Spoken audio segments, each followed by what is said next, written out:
Aye, shepherd's pie, greetings from the Philippines. Welcome back to the channel for a walk and a talk. Thought I'd have a little chat today about something which I've seen a few channels talking about recently. Expat fatigue.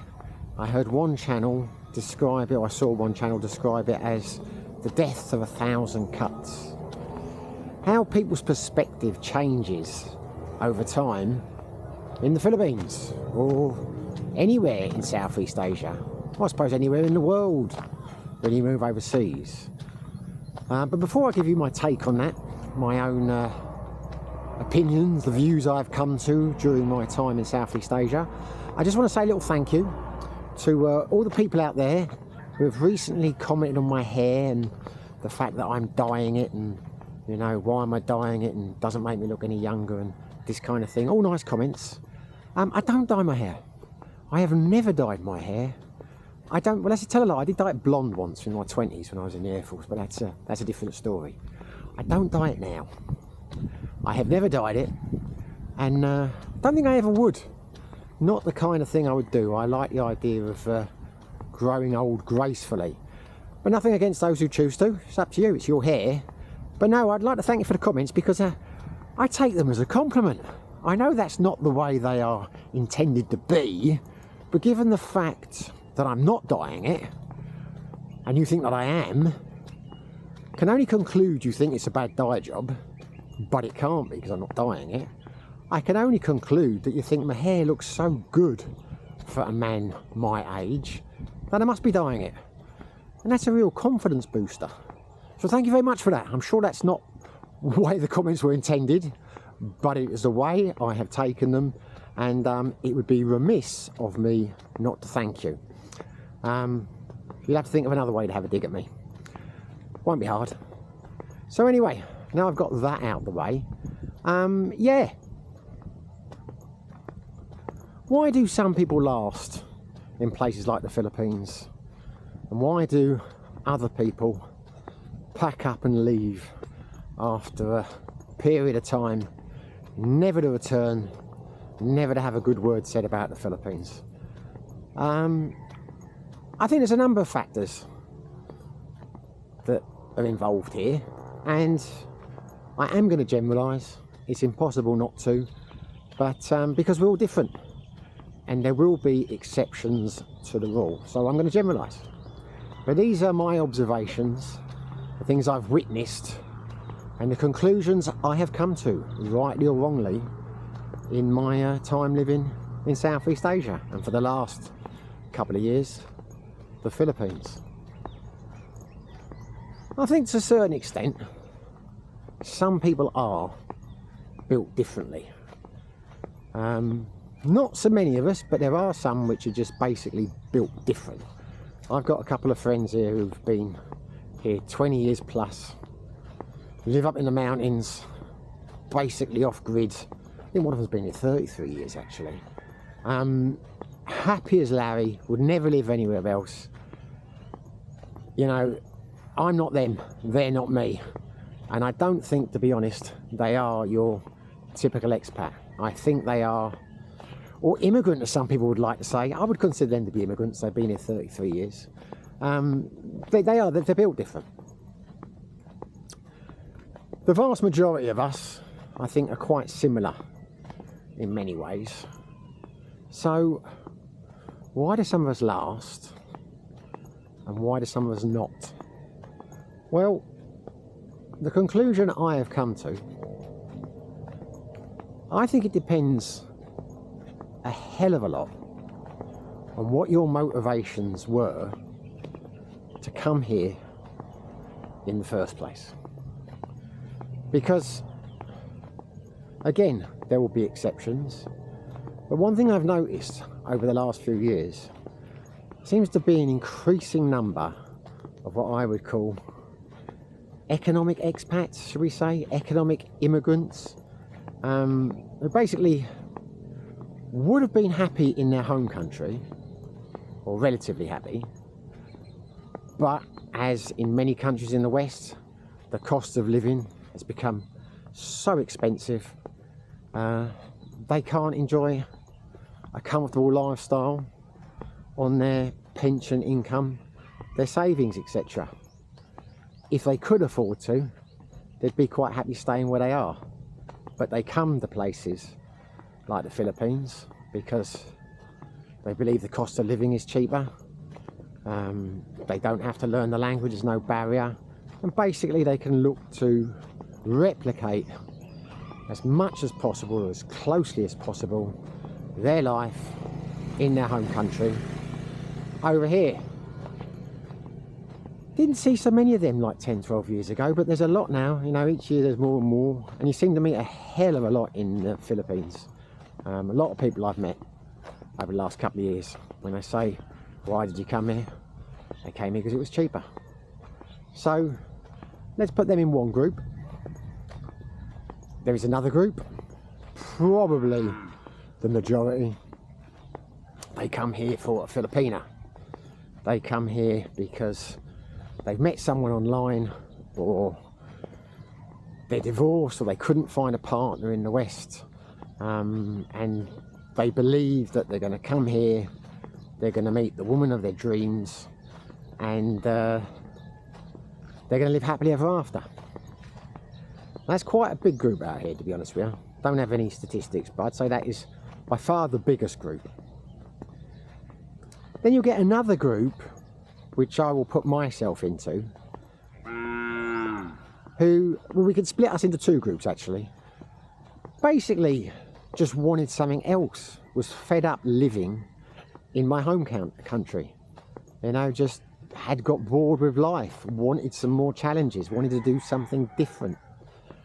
Now I say I'm going to split those into two groups because that was my main objective. I was bored living in the UK, I wanted to travel, I wanted to see other things, I wanted to try other cultures. But I wasn't disaffected in the UK. I had a decent life there, I was happy there, you know, the opportunity came to move overseas, and because of various things that happened in my life, and I decided to take it. Now, the reason I say I will split these into two groups is because you get another kind of expat who kind of falls into that group, who was incredibly disaffected with their life in their home country, very angry about the way things had gone politically, or the way their life had turned out, the way, you know, all sorts of reasons, but they decided they hated living where they were, and they wanted to get away, and they wanted to go somewhere else because they couldn't stand living in whichever country they lived in. Now, there will probably be other groups that I haven't thought of, but of those four groups, I do think, and I'll explain why, the ones that are most likely to last the longest is my group. Funny you should say that. But yeah, I've got a new neighbour. You'll probably meet him at some stage. I was out with him the other week, we were having a couple of beers, and I asked him why he had come to the Philippines, and his reasons were basically the same as mine. He was enjoying life in the States to a certain extent, but it had just become a bit same, you know, but he had no big problems or error, you know, he wasn't furious at the world or anything like that. He just thought, you know, why not? No ties, can afford to do it, why not just knock it all on the head and come over here? And I said to him then, that's why I'm doing this video, I said, I think, you know, you're going to make it, or you're more likely to make it than not, because of the reasons that you come here. Now, I'm not for 1 second saying that expat fatigue is not a real thing. It is. I mean, life overseas in other countries can be very challenging, and will be challenging in ways that are different, shall we say, to your home country. I keep going to say county, home country. In the Philippines in particular, I would suggest, might upset a few people, is one of the most challenging countries in Southeast Asia. I'm not going to say it's the most, because I know people who lived in Laos, that can be very challenging. I know when I was in Cambodia, that can be very challenging at times. But things don't run as smoothly here as they do in some other Southeast Asian countries. So you're going to face a lot of challenges. But that's going to be the way from the moment you get here. You're going to encounter problems. But for some people, after a few years, it suddenly becomes too much for them. And they will make videos saying how terrible it is, and this and that, and that's wrong, and that's wrong. And you think, well, you were able to put up for the first few years. What's changed? And I think a lot of the time what has changed, although they might point out, I'm not digging anyone out, I've seen a few videos talking about it, they might blame the infrastructure, they might blame this, they might blame that, but it was crap when they got here. And it probably hasn't got worse. Might have done in some occasions, probably hasn't improved as much as it is in other countries. And a lot of those people, I mean, they'll just go to other countries, they'll see what the infrastructure's like, they'll see how it's better, and they'll think that place is going to be fantastic for them. Doesn't always work out. I talked about that in a video previously. But and that's when I think it comes down to a great extent what your motivations were. I think I'll turn the camera around now because you don't want to keep seeing my face the whole time. That's why I think a lot of the time it comes down to what were your motivations to moving here in the first place. Because if we look at the first group I spoke about, the economic immigrants, economic expats, whatever term you want to use, I've noticed, or I've come to the conclusion, they're one of the least likely to make it over here. Because their motivation, a lot of the time, seems to simply be to replicate their life in the West. If they had more funds, had better paying jobs, had accumulated more savings, they wouldn't have come here in the first place. And, you know, if your idea was, or your primary thought was, well, look, I want to eat out every day and I want to have the same foods that I could get in the West, and, you know, things like live the same lifestyle, but I will be able to afford to do it a lot more in Southeast Asia, or say the Philippines in particular. When you find that potentially you can't, when potentially you find that the foods and things and the options and the choices and what you can get, where you can get it, aren't generally the same quality, aren't what you were used to. And of course this will depend a hell of a lot, I should have mentioned that at the beginning, where you move to. Your choices are going to make a hell of a lot of difference, obviously. They start to get homesick. They start to think, you know, yeah, I've got more money now, I can go out, I can do more things, but I'm not enjoying what I'm doing. The food is crap. There's no atmosphere. I've got no one to talk to. The things aren't the same, you know, because they were kind of chasing, they were trying to basically replicate their lives. And, you know, if you came from a big city in America, you know, you're going to struggle to replicate that kind of life in terms of the quality of the food, the coffee shops and all the things you like to do. I've seen a lot of them go, a lot of them leave, and generally disaffected. They're angry. They tend to be ones who don't have positive things to say about the Philippines because it hasn't met their expectations. I get it.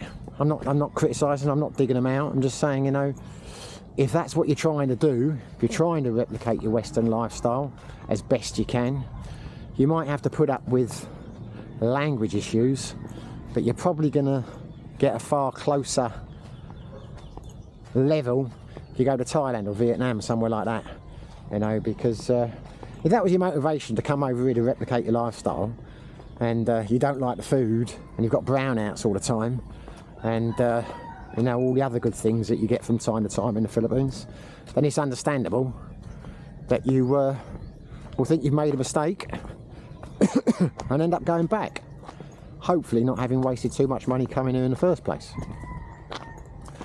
But the bigger group, as I say, are the ones that fall in love, the ones that have come here looking for a girlfriend or a wife. They, for some of them, God bless them, it works out fantastically. For a lot of them, it doesn't, because they seem to get blinded by the relationship. You know, they'll meet this Filipina, often younger than them, incredibly beautiful, you know, they found their soulmate, they tend not necessarily to think about where they're going to move to, what they're going to do, what the relationship actually involves, what the Filipina is going to expect from them. And for the first few months, year or 2 years or whatever, they are blissfully happy. You know, they found the woman of their dreams, they found their soul partner.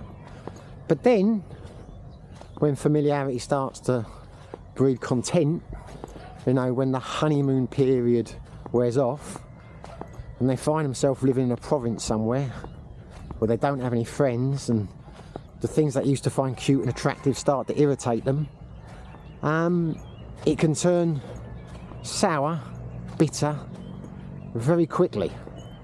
And if you fall out of loving with the reason you came here, what is the point of staying here? And I think a lot of them do end up being very unhappy, bitter and twisted, some might say, and I get why they've ended up that way, but end up very unhappy, often go home or stay here unhappy in a non-loving relationship. I mean, that happens a lot. I'm not saying for 1 second, I'm not giving anyone advice, I'm just giving you my observations. Saying if you do fit in that category, if you are coming over here because you've met a Filipino or you're looking for one, try and get boots on the ground first and try and imagine, you know, what the situation would be like if you're not talking as much, if you're having issues, if you're arguing about things, because that happens in relationships. But it's usually a lot easier to deal with if you've got at least a few expats around you can talk to. You've got some means of escape. You've got a Western restaurant. You've got, you know, I don't know, golf course, a coffee shop, somewhere you can go. I mean, as I say, I think a lot of people, a big problem, another reason, I mean, I mentioned it, but I should have put it at the beginning, it's location. You've got to get your location right. You know, some places are going to be a lot easier to adjust to than others. You know, you're going to face a lot less infrastructure issues in some places than others. And these are the kind of things, they may not bother you to start off with, and if you stay blissfully happy in your relationship, they probably won't bother you too much. But if you're going through a rocky patch and you've got no water for a few days and there's brownouts and the internet's gone down, it just compounds the issues and it magnifies everything. And they often end up taking it out on their partners. Their partners understandably resent that.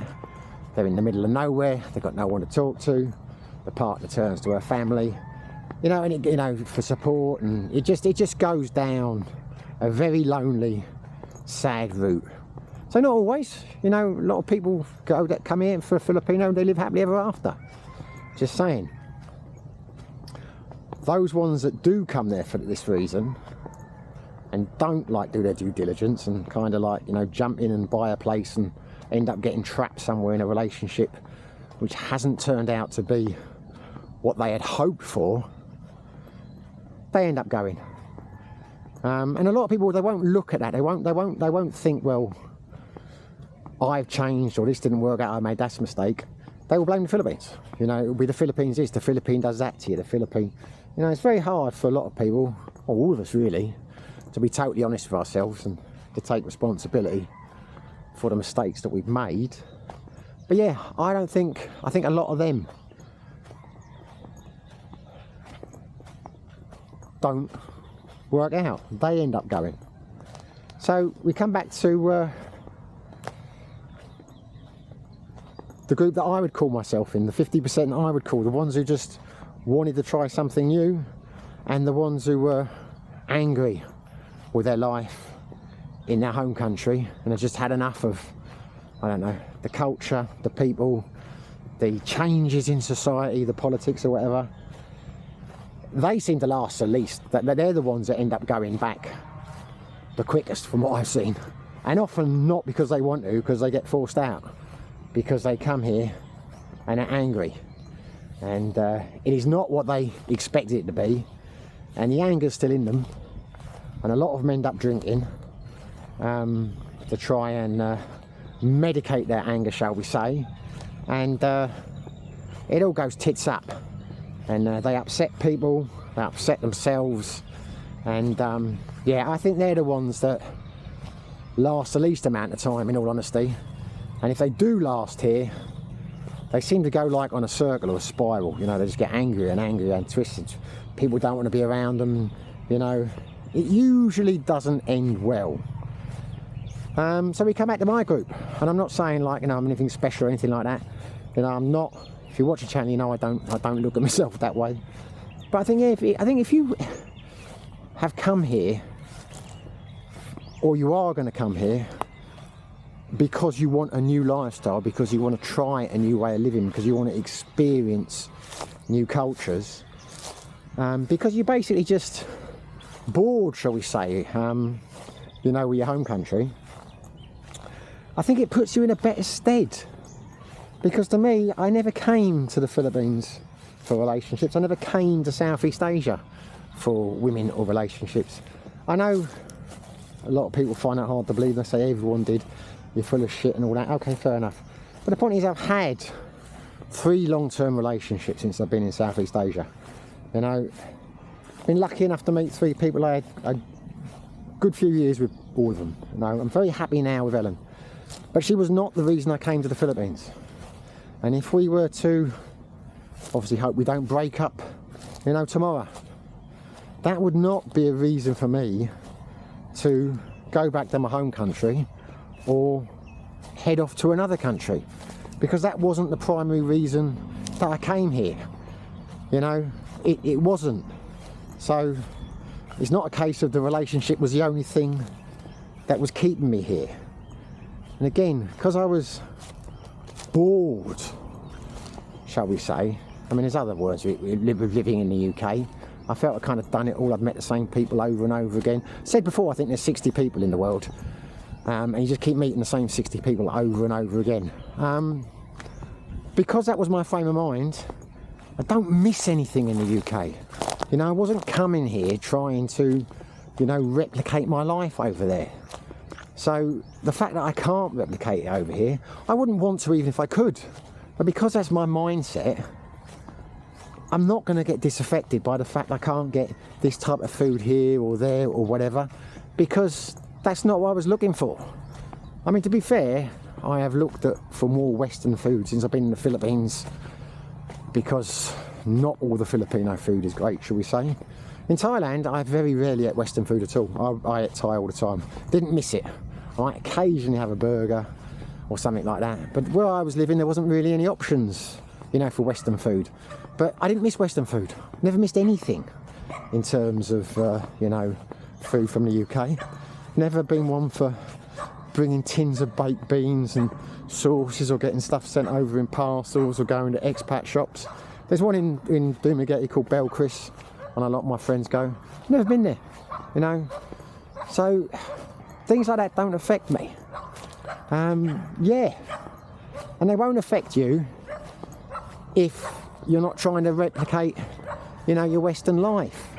I mean, don't get me wrong, there are things that do affect you here. I mean, the brownouts and, you know, the internet and, you know, all the joys of the infrastructure of this organisation, you know, just trying to do the simplest of things.